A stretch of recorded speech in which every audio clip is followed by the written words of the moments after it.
At the height of the Ottoman Empire, another Muslim dynasty challenged the Ottoman claim as being the legitimate representative of the Islamic world. Suleiman the Magnificent was so terrified of this impending foe that he had one of their first leaders assassinated. This empire is the Saadi dynasty of the Maghrib, which first rose to prominence in the early 16th century. The Portuguese began their colonial expansion by usurping ports along the Moroccan coast and abusing their power across the Mediterranean Sea. Eventually, the Portuguese and the Saudis would later battle it out at the rather unknown Battle of the Three Kings, named as such because 3 kings of the different empires would die that day. The Saadi Caliphate emerged powerful and undefeated from this war, and would later invade the desert Songhai Empire a couple of years later. Welcome to our video on the Saadi Caliphate. The Portuguese had established strongholds during a period of expansion that began with the conquest of Ceuta in 1415. During the century that followed, they were able to create a series of outposts from Asila to Agadir in the south. The dying Merinids dynasty, supported by their allies, the Wattasid family, were unable to expel the Portuguese. They ended up making deals with the invaders in order to preserve their own authority. It is in this context that the Saadi rose up, in the figure of their first leader, Al-Qaim Billah, who was a sharif, a descendant of the Prophet's family. The growing importance of sharifian ideology in Morocco was another element in the Saadi rise to power. Indeed, the Saadis used their sharifian identity as a trump card against the Wattasids and the Merinids, who were accused of not properly honoring the descendants of the Prophet's family. But religious fervor alone was probably not enough to catapult the Saadis into prominence. They based their operation from the area of Sousse, an agriculturally rich area, which provided a solid economic foundation to support the movement. The Saadis recognized the importance of establishing a solid economic foundation for their state. Al-Qaim capitalized upon tribal alliances to gather a large group of supporters. And so, in 1514, departing from their base in Taroudant, the Saadis captured Marrakesh and made it their capital. Al-Qaim's sons, Muhammad al-Sheikh and Ahmad al-Araj, traded with European merchants for gunpowder weapons and hired Ottoman mercenaries and European renegades to serve in their armies and train their soldiers in military techniques, which enables them to take Agadir back from the Portuguese. Shortly after, Muhammad al-Sheikh eliminates his brother, consolidates power, and unites the country. Al-Sheikh became the supreme leader of the southern portion of Morocco. By 1554, Al-Sheikh had conquered Fez and eliminated once and for all the Wattasid dynasty. Despite having Ottoman mercenaries in his army, Al-Sheikh had poor relationships with the Ottoman. During an exchange with an Ottoman embassy, he even called them the Sultan of the Fishermen, and added that he would meet them in Cairo. Suleiman the Magnificent, feeling threatened, had him assassinated. His son Al-Ghalib would succeed him. His brothers Abdul Mu'min, Abdul Malik, and Ahmed fled Morocco together, feeling that they could be targeted by Al-Ghalib, who was clearing the path for his son Al-Mutawakkil to take his place as ruler over Morocco. They went to Ottoman-controlled Tlemcen. Abdel Malik had put his time with the Ottoman to good use, improving relations with a number of top officials. He persuaded them to give him an army, which he led to victory over Al-Mutawakkil outside of Fez. Triumphant at last, he marched into the city as the new Sultan and sent his younger brother Ahmed to chase down Al-Mutawakkil, who had fled south. The deposed Sultan, unable to rally support in Morocco, fled to Portugal and went to ask for help to the young king, Don Sebastian. Don Sebastian, concerned with the waning glory of the Portuguese Empire, and seeking to regain territory lost to the Saadis, personally joined al-Mutawakkil with a force between 18,000 and 26,000 European soldiers.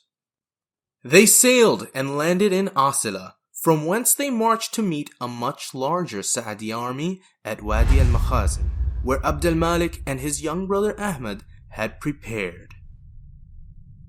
The battle started as Abd al-Malik lured Dawn's forces into a strategic location in between 3 rivers from which it was impossible to escape, and that was difficult to resupply.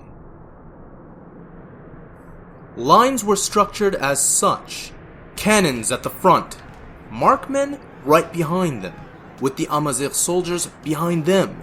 Abd al-Malik was in the middle, while al-Mansur was hidden with his own cavalry behind the mountains. Don Sebastian gave the order for a frontal offense, while the Moroccan troops were reloading their weapons. The strategy worked, as the first and second Moroccan lines were taken by surprise. Abd al-Malik reorganized them in sturdy lines, and gave the signal to his brother Ahmad to attack from the sides. It appears Abd al-Malik was very sick, and he would have gone back discreetly to his camp to lay down, and he died in secret, while his brother Ahmad took over the battle. The Portuguese army was in too deep, and the Moroccan had surrounded them and won the battle. 3 kings had died on that day: Don Sebastian and his Moroccan ally al-Mutawakkil killed in the fighting, and Abd al-Malik died of sickness in his camp. When the dust settled, only one leader remained. The young Ahmad ascended the throne, and would be henceforth known as Ahmad al-Mansur, the victorious one. The battle gave a lot of prestige and legitimacy to the Saadi Caliphate, and understandably threatened the neighbors. The Empire of Portugal entered a succession crisis, and would be annexed by the Spanish king, Philip II. 50 years prior, the Ottoman had defeated the Mamluks of Egypt and had become the de facto ruler of the Muslim world. So they were not too happy of having yet another competing Muslim empire close by. Al-Mansur had to play a dangerous balance game to remain independent while avoiding an open war on all fronts. Being a sharif, a descendant from the Prophet's family, he also saw his empire to be the rightful caliphate of the Muslims, as opposed to the Ottoman Turks. Stuck between 2 empires to the north and east, the young sultan, who had ambitions of a great caliphate, could only expand southwards in the desert. And so he did. He started by the conquest of Tuat and Gurara, 2 oases southeast of Morocco. He then got the oath of allegiance from the sub-Saharan state of Bornu, while sending expedition to take over the salt mines of Taghaza. These mines became the focal point of contention between al-Mansur and Askia Ishaq II, leader of the Songhai Empire. When he refused to submit to the Saadi claims, despite being a Muslim dynasty too, al-Mansur prepared his forces for a major invasion. The Saadian military expedition, composed of about 20,000 men, left Marrakesh on October 16, 1590, and reached the village of Karabara, near Bamba, along the Niger River in February 1591. It was led by Judar Pasha, a commander of Spanish origin. While the Songhai army was reportedly larger, it lacked firearms, unlike the Moroccans. At the Battle of Tondebi in March, the Saadian army swept through the Songhai forces, despite having to cross the Sahara Desert and face armies much larger than their own. Timbuktu became the official capital of what would become known as the Pashalik. The success of the expeditions in the south and the invasion of the Songhai Empire brought immeasurable prestige to Ahmad al-Mansur, who was henceforth known as al-Dhahabi, the Golden One, due to now having access to the gold mines. More importantly, the political and economic benefits derived from the victory led to a change in Morocco's foreign policy. Now Morocco had an empire big and rich enough to compete with the Ottoman as the rightful caliph of the Muslims. At the same time, the Spanish Armada was just devastated at the hands of the British Navy. Only one of its leaders escaped with a few ships. Al-Mansur saw that as an opportunity to start the Reconquista and take over Spain, and was just starting to make plans for it. However, from 1595, internal problems arose, and Al-Mansur was forced to put down rebellions until he died of the plague before he could actualize the plans. With his death came a crisis of succession, which prompted the beginning of the end of the Saadi state. We need your support to continue making animated Islamic history accessible to all. Your contribution, starting at just $1 per month, goes a long way in fueling the passion and dedication we put into our content. Pledge your support by clicking the link on our Patreon page. Now, you can't really understand the Saadi state if you haven't watched our videos on the Almoravids that came a couple of centuries before them. Head this way.